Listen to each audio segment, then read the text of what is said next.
Hey guys, welcome to Wrestling Days and welcome to this WrestleMania 41 predictions video. I'm so excited to be doing this. This is it. This is the grandest stage of them all, WrestleMania. We have got so much to talk about. There's going to be about 14 matches on this card, and I'm going to talk to you obviously as if you are a hardcore fan, and we're going to go into the detail, but I'm also going to talk to you as if I'm talking to a casual fan, someone that maybe hasn't seen every show, doesn't quite know all the matches. I'm going to try and give a little bit of background as well. We're going to try and do all of that within like a half an hour package. So that is going to be a little bit challenging. We're going to be a little bit pushed for time, but that's okay. We'll try and do this as smoothly as possible. So we really are trying to cover all the bases on this.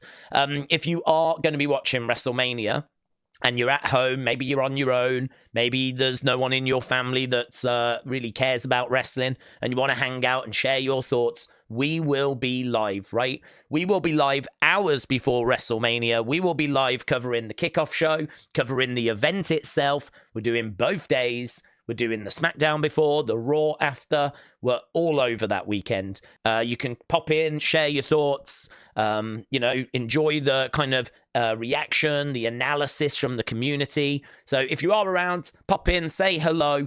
It would be great to hear from as many different WWE fans as possible. So with that being said, let's go down and kind of go to our first match. It is just worth mentioning that this whole show is built around John Cena going away this year. John Cena is saying goodbye. He is done with wrestling in December. He said he might be around again, but he'll be wearing a suit. He won't be an active competitor. So that means that this is John Cena's final WrestleMania. John Cena turned heel around about a month and a half ago, early March. And so since then, he's been a bad guy. He's trying to win the WWE Championship. He's trying to win his 17th World Championship. That would be a new record. He's trying to do it as a bad guy. He's joined forces with The Rock. We don't know if The Rock is actually going to be there or not. We think he will. And there are rumors that Travis Scott is expected to be at WrestleMania. And actually, believe it or not, Travis Scott was kind of hanging around with John when John turned heel, turned into a bad guy. So Travis Scott being at WrestleMania makes me think he's probably going to be connected with John, be around The Rock. If The Rock's there, Rock's certainly going to be around John. We'll cover that match when we get to it, but that is the big talking point. That is the match that's going to close this year's WrestleMania. So it's just worth being aware of like how important all of that stuff is. But we've got many, many, many matches to talk about before we get to that one. So I will put timestamps in the description so that you can just jump to whatever it is you want to jump to. We're going to start with this Rey Mysterio versus El Grande Americano. I don't think this is going to get loads of time. It's a fun little match. I think it should bang. I mean, I really think this could be a lot of fun. Chad Gable is a fantastic wrestler, and it is believed that Chad Gable is the person underneath this mask. The backstory here is that Chad was struggling against some luchadors, some Mexican wrestlers, and so he went to get some help. That help seemed to come in the form of a mask, which he now has been wearing, and thanks to a bit of outside interference and a bit of cheating, he's started to actually get some wins. Problem with that is Rey Mysterio, arguably the greatest masked wrestler of all time, he feels like Mexican wrestling, lucha libre, is being disrespected. And so that is now why we've got this matchup. I genuinely think this could go either way. Rey Mysterio could get the win because he's standing up for lucha libre, and it could be that he wins and then takes the mask off El Grande Americano afterwards. And it could be that the world gets to see that it is Chad Gable, right? The swerve would be if it's not Chad Gable. That would be massive news because, it just is Chad Gable. So that would be big. So Rey could get the win. But if you want to kind of continue this feud, if you want this El Grande Americano character to kind of keep going and get some momentum, then really El Grande needs to win against Rey Mysterio. So I think this one is really hard to call. I could make an argument for it going either way. I think, though, we keep going with El Grande. I think there's enough there to sort of suggest that he's worth investing in. So with that being said, I'm going to go El Grande, but this really is a 50-50. Then we've got the Intercontinental Championship. So this is champion Bron Breakker defending against Penta, defending against Finn Balor, defending against Dominik Mysterio. And this is really interesting because it's a fatal four-way. That means the first one to get a pin or a submission wins the match, wins the title. And it could be any of these four guys. To make it extra spicy, these two guys are in the same faction. They're in the same group. Dominik is saying he is going to do whatever he can to help Finn, his friend, which is why everyone thinks Dominik is going to end up winning. He's going to screw his friend over. He's saying, I'm going to help my friend. But when we actually get to the show, he's probably going to screw his friend over and leave as Intercontinental Champion. I've got that as the pick. I know many of you have got that as the pick. A lot of people would like to see Penta winning because he's very charismatic. He's not been in WWE very long, but he's already really grabbed attention. And so a lot of people would like to see Penta get the win. But I don't think it's going to go that way personally. Unless these two kind of start arguing and getting in each other's way. And then as a result, neither of them win. Maybe Penta stands a chance then. But I can tell you that according to the bookies, and according to a lot of you out there, Dom is the favourite. So I'm going to go with Dominik getting the win as well. Then we've got this Logan Paul against AJ Styles. This is another really difficult one to predict because AJ Styles is a legend. He's a former WWE champion. He's been doing this for 25 years, maybe even longer than that, 30 years. I mean, he really is a phenomenal talent. And yeah, this is going to be a really good match. What we know about Logan is that he is very athletic. He is very capable. There is a lot of criticism around him because WWE fans, by and large, don't like Logan. They're not interested in watching Logan. Like, even though he's good, even though he's athletic, he's still Logan Paul. And, you know, there's lots of other wrestlers that wrestling fans have a warmth towards and would rather be watching instead. So he's going to get booed out the building. He gets booed out of every building that he's in anyway, but certainly in the wrestling world. But that doesn't mean that WWE are going to have him lose, because it could be that if they've got some big plans for him this year, they could give him the win. I believe Logan is the favourite according to the bookies, and I think it's quite close. So with that being said, I think I'm going to say the same. I think I'm going to say that Logan gets the win, but I think it might be thanks to some cheating and things along those lines. Just to add a little extra spice, Karrion Kross has been saying that AJ Styles is too nice. He can't see what's going to happen. There's no way AJ loses this match. The only way he loses is if Logan cheats, and Logan is going to cheat. And so Karrion's already been saying these things, which makes me wonder, is that exactly how this is going to go? Is that exactly how this plays? Logan cheats, AJ loses, Karrion Kross says to AJ, I told you so. And then where do we go from there? Do we get AJ and Karrion working together? I don't know. It's very interesting. I'm going to lean Logan, but another very close matchup. Now, this one is very unfortunate. This was meant to be Randy Orton against Kevin Owens. Unfortunately, Kevin Owens has suffered an injury, and he is going to be out seemingly for the rest of 2025. It's very unfortunate. And so now we need to find out who is going to be Kevin's replacement. Who is going to be Kevin's replacement? And honestly, there's no rumors. No one knows. What I can tell you is that Nick Aldis is the general manager of SmackDown, and he got RKO'd by Randy. So some people are thinking, could Nick Aldis be the replacement? Because Nick Aldis, not very long ago, was a real top-tier wrestler. But for some reason in WWE, we've not been having Nick Aldis wrestle. So some people think Nick Aldis. I personally don't. I think Nick Aldis got RKO'd just out of frustration And I don't think that's going to set the match up. Some people are wondering about Carrion that we just mentioned because he's a great talent. And at the moment, he's not on the card. Some people are wondering about Aleister Black. They're wondering about Miro. These are a couple of names, Rusev. These are a couple of names that are people that are joining WWE very soon, but we haven't brought them back yet. Could we bring them back early and do a match with Randy? The one I saw that I really liked was Jeff Hardy. I saw that Fade Away Media said, hear me out, and then had a gif of Jeff Hardy, which I really liked. I think if Jeff Hardy's music hit and he came walking down the ramp, I think that would be excellent. I think the crowd would go crazy. And hopefully the match that followed would be two legends going up against each other. And hopefully they could find some magic. If that match really did bang, really did deliver, that could be a real special WrestleMania moment. So I would love that, but I can't say that it's going to be that. The other thought out there is it might be Joe Hendry. But Joe Hendry, I believe, has got a little injury at the moment. But I think I heard that on TNA, he said that he is going to actually be able to compete soon.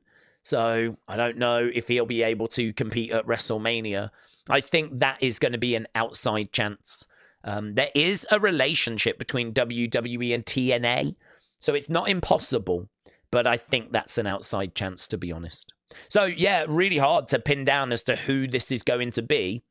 The only thing I can say is that I personally hope that it's a big name. I don't really want this to be a Carmelo Hayes type person. I really like Carmelo Hayes, but I sort of feel like that match is a match I would expect to see on SmackDown. That's not really a match that I would want to see at WrestleMania with no build. Like, if you're going to give me that match, I need a reason. I need a big story. And obviously, we just don't have time for that. So really now we need to rely on shock value. We need to rely on, oh my God, it's this legend, you know? So that's why for me, Jeff Hardy really is the direction I would like to see us go. But again, I don't think we will. But apparently, word on the street is Randy is having a match and will be competing at WrestleMania. We've just got to wait to find out who the opponent is going to be. Right, then we've got Jade Cargill against Naomi. So, pretty straightforward, this one. Jade and Bianca were tag champs. Naomi attacked Jade, took her place in that tag team, right? Jade then came back early March at Elimination Chamber and basically attacked Naomi. And that was when we found out that Naomi was the one that was behind the attack. So that's the backstory. It's okay. It's not a bad little story. Seen it done before. We'll see that story done again. It's been done pretty well. So Jade is the good person. Naomi is the bad person. That's the babyface. That's the heel. It's going to be Jade. Jade's going to win. Like, they've really been building her up. And so I think that Jade is going to come back, get a big win at WrestleMania. I don't know where we go after this. I don't know if we'll do a rematch at Backlash. Not too sure. But either way, Jade's going to win. This one feels like quite a comfortable one to predict. A lot of them are like, oh, I'm not sure, 50-50. This one feels like Jade's a pretty firm favorite. Talking of firm favorites, we've got the United States Championship match. So this is LA Knight against Jacob Fatu. There's been some beef between these, but basically this match only came about because Jacob took on Braun Strowman. The winner got the champion at WrestleMania. It was that simple. So there's not like a big dramatic story here. Jacob is aura. Jacob is serious. Jacob is special. So Jacob is someone that the wrestling fans are going to be very excited to watch. LA Knight has got a lot of support. A lot of people really supportive of LA Knight. So I think the fans are going to be really split on this. Fans really like both.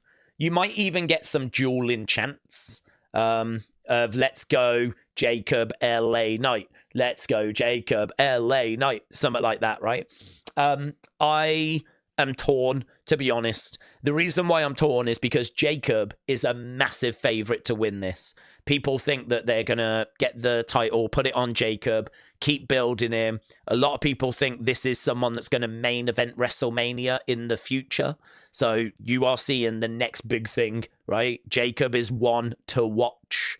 So that's why people think he's going to win. But there is another story that's being told at the moment. And that is that Jacob is in a little group, right, with his family. And actually, he's got some problems with Solo Sikoa. And so we've seen him and Solo shouting at each other. What if Solo tries to help Jacob win this match, but ends up costing him? LA Knight can leave with the title, and then Jacob could go off on Solo, and we could actually see that group come to blows. So it's very difficult to know which way they're going to go. Are they going to put the belt on Jacob? Or are they going to have Solo cost Jacob? I could see both. We could go either way. It's 50-50. So with that being said, it does make predicting it a little bit difficult. I am thinking of going Jacob because everything's pointing at Jacob as getting the win. So I'm thinking of going Jacob, but I do like the idea of picking LA Knight. LA Knight then wins, and then I can be really smug about it. Because I could see Solo helping Jacob and that thing backfiring. So it's really hard. 50-50. I'll probably end up going, let's go LA Knight. Let's go big. Go big or go home. I'm going to say LA Knight gets it. LA Knight gets it. Solo costs Jacob. LA Knight can go on and defend the belt. Hey, talking of going big, check this out. This is a World Heavyweight Championship match. This is Gunther versus Jey Uso. Jey Uso won the Royal Rumble this year, so he gets to face for a world title. We've only got 2 world titles for the guys. One of them, Cody has got. He's defending against John Cena. The other one, Gunther has got, and he is defending against Jey Uso. Jey Uso has got the crowds. People are yeeting away. You might have heard of yeeting and yeet and the hand gesture. Big entrance this will be. Absolutely huge entrance for Jey. And he's taking on Gunther. Now, part of the build saw Gunther beating down Jey's twin, Jimmy. Jimmy and Jey are the Usos, the tag team, the Usos. Well, yeah, Jey is ready to take that next step. Jey is surely winning this match. He has been humbled. He's lost to Gunther. I think it's like 2-0, 3-0, something like that. And then in the builds, his brother got beaten down. And so Jey has got to get revenge. So yeah, fully expecting it to be a case where I think Jimmy might even come down to try and help Jey get the victory. But I expect Jey to win here. I think Jey is a pretty firm favourite, to be honest with you. So I don't see any swerves. I don't see Gunther winning. I think Jey gets the job done. How do we break this down? Oh my God. Another Royal Rumble winner. Charlotte Flair returned from being away for over 12 months due to injury, came back in the Rumble, picked up the win in the Rumble, gets to fight a champion, and she has chosen Tiffany Stratton. So this is for the WWE Women's Championship, another world title match. Again, the guys have got 2 world titles. The women have got 2 world titles. This is also a world title match. Tiffany Stratton is the babyface. She is the person that the crowd will be supporting and will be behind. She's defending her title against one of the greatest of all time, Charlotte Flair. And honestly, these two in real life do not like each other. The build for this has been messy. There's been a sit-down interview that kind of felt like it went a bit off the tracks. Then there was an in-ring promo battle that really went off the tracks. Apparently, they were coming out with lines that were not in the script, right? That were not agreed on. And, things about divorces, people's partners being in each other's DMs. All of it, though, has made this match bigger. Like, I think the interest in this match is going to be greater as a result of just how much of a dumpster fire the build for this match has been. So the intrigue in this is going to be huge. I think Tiffy wins. Charlotte is the favourite, but only a very small favourite. I think that part of the reason why Charlotte has got so frustrated in the builds, part of the reason why she maybe hasn't been as professional as she should have been is because she knows she's not winning at WrestleMania. So as a result, she needs to kind of show her teeth a little bit in the build, because at WrestleMania, she's going to get pinned 1, 2, 3. And so I wonder if there's been a little bit of fight, a little bit of, well, if you're going to beat me at WrestleMania, I'm going to make you work for this, which, you know, is not very professional. But I do think Tiffany has learned a lot after being in this feud. I think certainly making sure you're always ready. Always make sure that people can't make you look stupid, and that you've got some good witty comebacks ready if ever needed. And yeah, honestly, this thing has been one of the most talked about matches for probably the wrong reasons. But I am going to say they go with Tiffany Stratton getting the win. I think Tiffany is someone that you invest in, you continue to build. A win over Charlotte would be a big deal. And I'm going to go Tiffany. If they go Charlotte, legit, there might be a riot. There might be a riot. People aren't crazy about Charlotte. Then we've got the other women's championship match. This is Rhea Ripley, Io Sky, Bianca Belair, Women's World Championship triple threat. Champion is Io.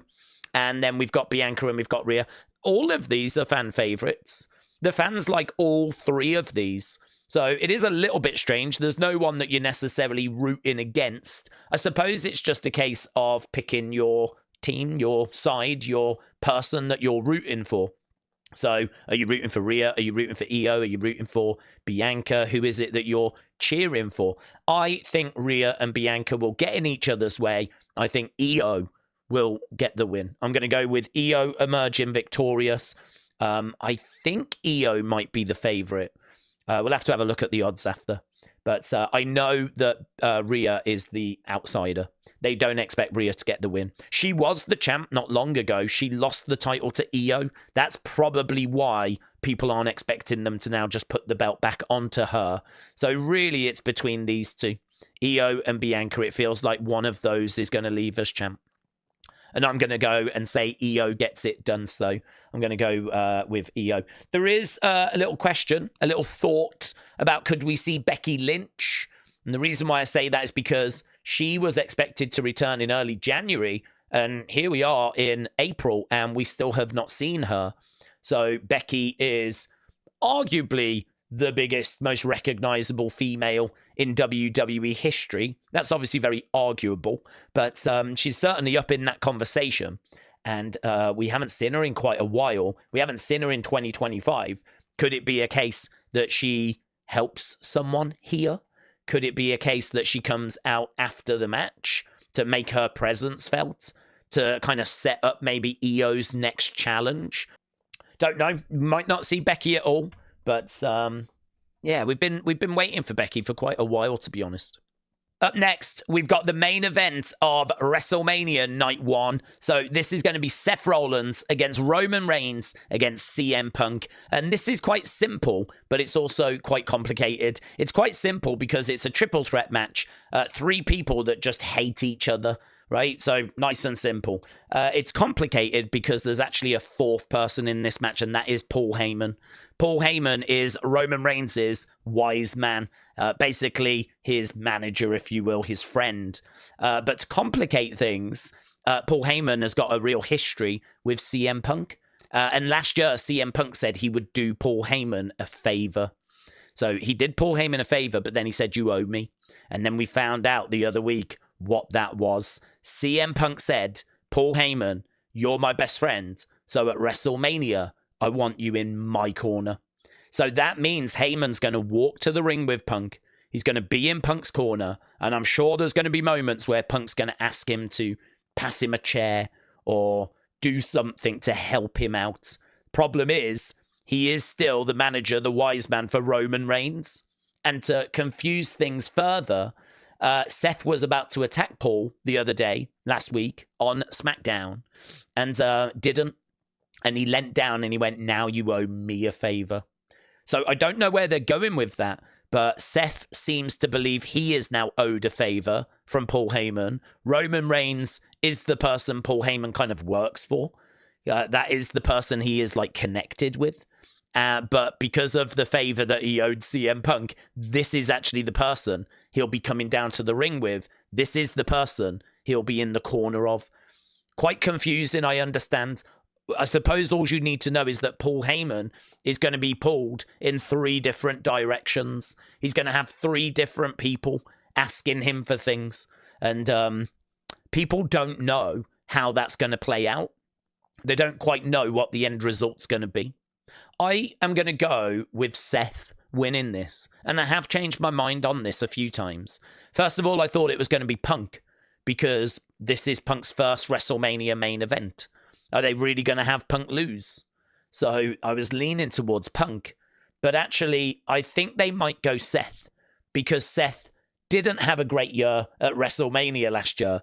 He actually lost the main event of night 1. Then he lost his world title at the start of night 2. And then he picked up an injury. He tried to help Cody. He hobbled to the ring to try and help Cody. Cody did win the title last year. And Seth did help him. But, I mean, he really struggled to even get up and walk away after that. The guy was broken. He was broken at WrestleMania last year. And I wonder if they just give him a bit of a thank you win here. The other thing to remember as well is Roman will not stick around. Roman will likely be gone after WrestleMania. He goes on a little bit of a break. So it doesn't really make sense to give Roman the win and then have Roman go away for a while. It makes more sense to go either Seth or Punk. It makes more sense to give one of those the win so that they can brag about it. This is another reason why I'm going to go Seth. But what happens to Paul Heyman? A lot of people think Heyman's going to leave with Seth. And that the swerve is going to be, he's going to turn his back on the person he works for. He's going to turn his back on his best friend. And he's actually going to leave with the person in the match he hates the most. I don't know that it goes that way. I don't know that I like the visual of those two being together. So I am going to say Heyman has enough and walks away. I don't know that he leaves with Seth, but I think he does leave. I also think during the match, there'll be a point where Seth's like, Heyman, I want my favor now. Pass me that chair. Something along those lines where Paul has to give Seth a chair. And who's the victim going to be? Is it going to be the person he works for? Is it going to be the person he acknowledges? Or is it going to be his best friend? I mean, whoever the victim is going to be, that is going to be painful for Paul Heyman. And so Paul, I think, walks off. I don't know that he joins up with Seth. I don't know that I like the idea of those two together. I don't find that a pairing that I get very excited by. They just don't fit. Like, we would have to really change Seth to make it work. Maybe we're going to do that. But, yeah, I'm going to say Seth wins. Right, then we've got our main event, Cody Rhodes versus John Cena. And this is another one that I think is really hard to call. John Cena turned heel at Elimination Chamber. He turned into a bad guy. This is his last WrestleMania, but it's not his last match. He's going all the way through to December. I think this is so difficult. I don't know what he does. I don't know if he gets that record, but why would we want him to break that record, get the 17th world title, with him being a bad guy, with him being a heel? Just sort of feels like he's achieving this amazing moment and people are going to boo him. Like, instead of celebrating, people are going to be booing because he spent weeks and weeks kind of laying into the crowd and we've been hearing FU Cena chants. So, yeah, there will be people, some will cheer. Some people are John Cena fans regardless. They're never going to turn their back on him. But a lot of people are going to be with Cody here. And so John winning the 17th world title in his career, a big achievement, and people booing. I don't know. I don't like it. Don't like it. So I don't know that I like that. And I'm not a big fan of that moment happening. So I'm going to kind of really hope Cody wins. And I would like Cody to win as well. I mean, a lot of people lose their last WrestleMania matches. Shawn Michaels lost to The Undertaker. Ric Flair lost to Shawn Michaels. Batista lost to Triple H. You know, Sting lost his only WrestleMania match. A lot of people lose their final WrestleMania match. So John Cena losing at WrestleMania is no problem whatsoever. The only thing is, John has only just turned heel. So for him to become a bad guy, go to WrestleMania, and not get the job done, I do understand people saying, how does that make sense? The only thing I can think is, will we get Stone Cold coming down? So could it be a case that we've got The Rock helping John, and it looks like John's about to win, but then the glass shatters, Stone Cold comes down, he starts beating up on The Rock, and during the carnage, during the chaos, that's when we get Cody picking up the victory. 1, 2, 3. Cody keeps the belt, moves forward. John, has to wait a little bit longer to get number 17. I think he gets it this year, but just maybe not at WrestleMania. But John is the favorite, not a massive favorite, but he is the favorite. I am going to go, it's 50-50. I really could go either way. I can see them putting the belt on John. I can see that they just turned him heel, so why would you actually now have him fail at WrestleMania? But I can't get past the fact that that moment is going to be ruined a little by the fact that he's going to break that record, and he's going to do it whilst people are booing. So, and plus also, Cody is the future. Cody is the person that's going to be here next year, and the year after that, and the year after that. John Cena's done by December. So does it really make sense for John to beat Cody? I sort of feel like this is the kind of match Cody needs. This is the kind of win that Cody needs. I'm going to go Cody. I'm going Cody. I'm going to put all my eggs into the Cody basket. And I would love for John to get 17, but I would love for him to do it as a good guy rather than as a bad guy. I'm going to say Stone Cold is a big surprise, comes down and actually evens up the odds, and Cody gets the job done. So that's my prediction on that. The other matches, so we spoke about Randy Orton against To Be Determined. Drew McIntyre against Damian Priest at the time of recording this got announced today. I think that's a little bit difficult to pick as well, because Damian Priest is someone they've really been building. Drew McIntyre is a former world champion, so it's really hard to know which way they're going to go. I'm going to pick Drew McIntyre. I'll pick Drew McIntyre. I think they'll have something pretty big for him after WrestleMania. I don't know what a loss does to Damian Priest. Damian Priest could probably really benefit from having a win, but I know that Damian Priest is coming in as a pretty big underdog. War Raiders against New Day. If we get that, then I think New Day are going to win. New Day turned on Big E, and that was a big moment. And I think they'll put the belts on them if we do get that match at WrestleMania. The other match as well is Liv Morgan and Raquel Rodriguez against some winners of a gauntlet. We don't know at the time of recording this who's going to win that. I think it might be Bayley and Lyra Valkyria, because it's hard to see Bayley not featuring on this card. Hard to predict which way that would go, because we haven't even got the match yet. But I think we could get new champions. A lot of people are going to be watching that match hoping that we get Alexa Bliss and Nikki Cross, hoping that we get those two making an appearance, because Wyatt Six are a group that a lot of people in our community are really hoping to see soon. I don't know if we get them at WrestleMania. It's hard to see where they fit in.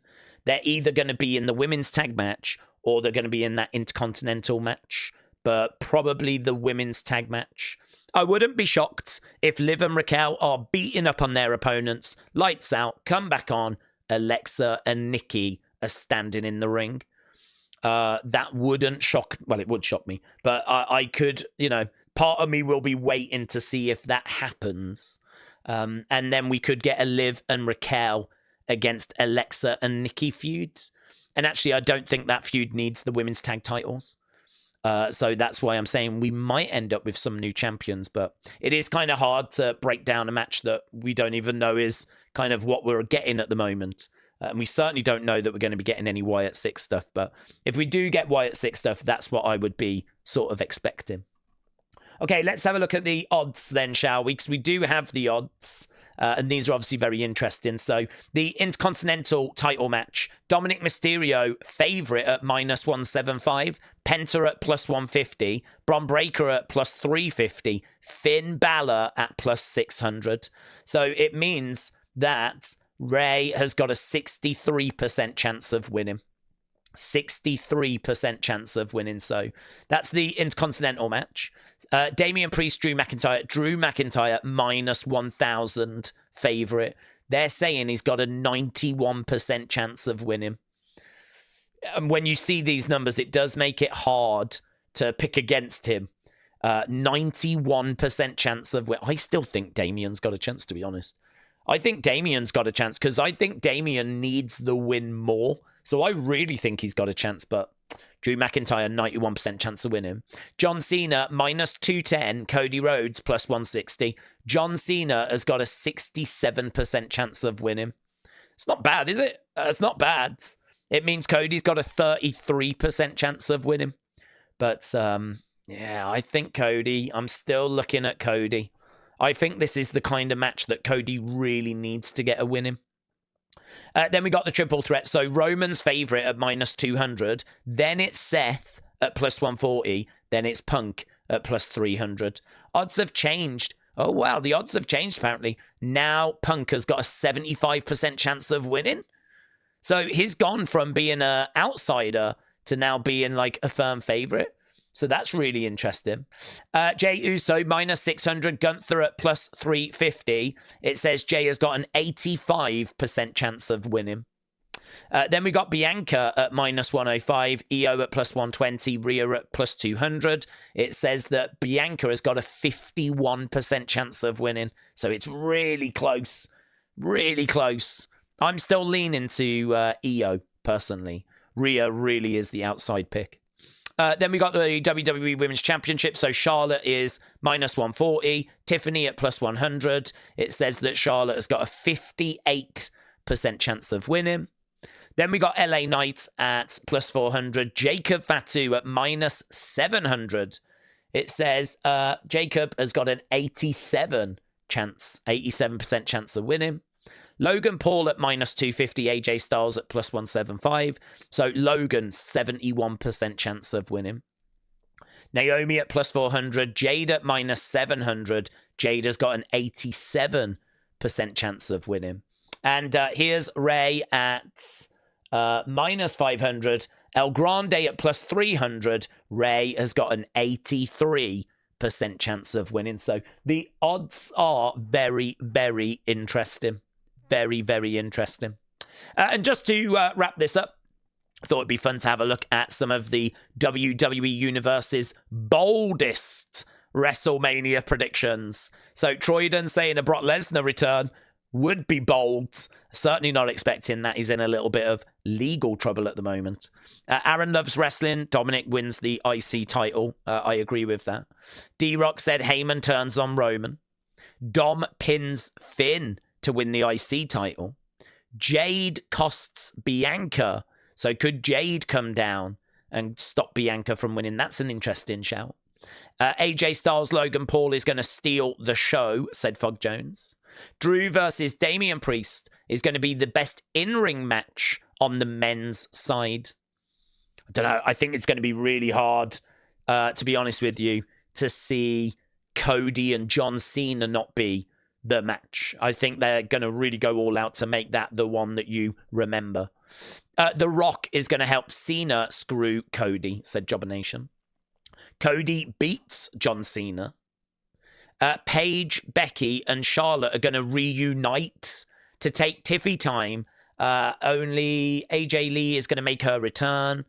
So DJ Mutt thinks there's going to be a lot of things happening with the women. Nishi said it's going to be the best WrestleMania when it comes to in-ring action, but Damian Drew will be match of the year, says Nishi. CM Punk's going to win, said Dark Protuber. Tiffany is going to retain, said Tiffy Time. Rhea is going to win her championship back. Jey Uso is going to become the World Heavyweight Champion. Brock Lesnar is going to end the triple threat in violent fashion, said Phoenix Maximus. Paul Heyman is going to sabotage 2/3 of the triple threat, and he will team with Seth. Ronald said Rusev is going to return. He is rumored to be coming back to WWE. It is expected that he will return, just not expected for WrestleMania. Kevin Owens could come out and lose to Orton.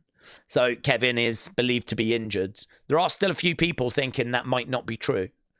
Antoine said John Cena's going to break the records. Molly said the GOAT returns, Stone Colds. A few more. Lesnar aligns with Paul and Punk. I mean, if we get Brock Lesnar, I will be stunned. You gotta believe said Cena wins. Drew Cash is in there. Is no cash in. No one's got a briefcase. Mikey said AJ Lee comes back and defeats Chelsea Green for the women's US title after Chelsea marches out and issues an open challenge. Do you know, we could get that actually.